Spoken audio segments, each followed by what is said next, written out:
Apie šį projektą sužinojau iš Indigo asociacijos pirmininkės Ievos. Išgirdau tai iš draugų. Susitikau draugą Norfoje ir jis man pasiūlė dalyvauti projekte. Sužinojau iš draugų.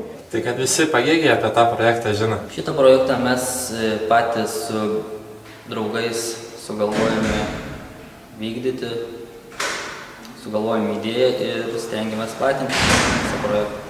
Įstojau į Indigo jaunimas organizaciją ir jie man pasiūlė patobulinti savo žinias šitų projektų.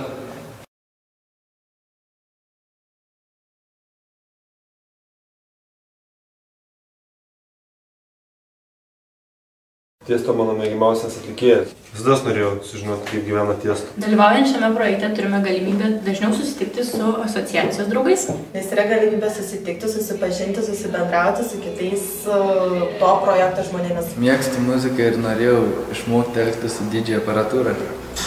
Aš pats vedu diskotekas ir noriu pasitobulinti savo žinias, savo įgūdžius ir kad kitus biškį gal ką nors patarti kitiem, nes biškį žinau, tai gali ir kitiem patarti.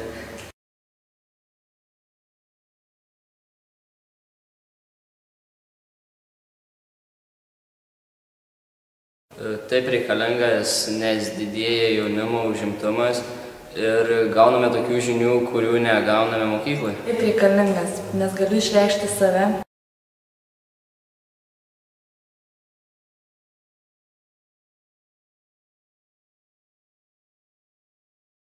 Įgysiu praktikos komandiniam darbe. Tikiuosi įgyti praktikos renginių organizavimą. Aš manau, kad šio projekto nauda yra stengtis suvienyti jaunus žmones bendram tikslui siekti.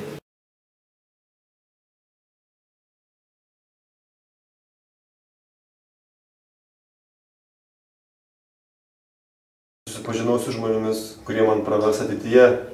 Įgavau įgūdžių, kurie man padės vesti renginius ateityje. Išmokau paskirstyti atsakomybės projekto dalyviams bei patobulinau darbo komandoje įgūdžius.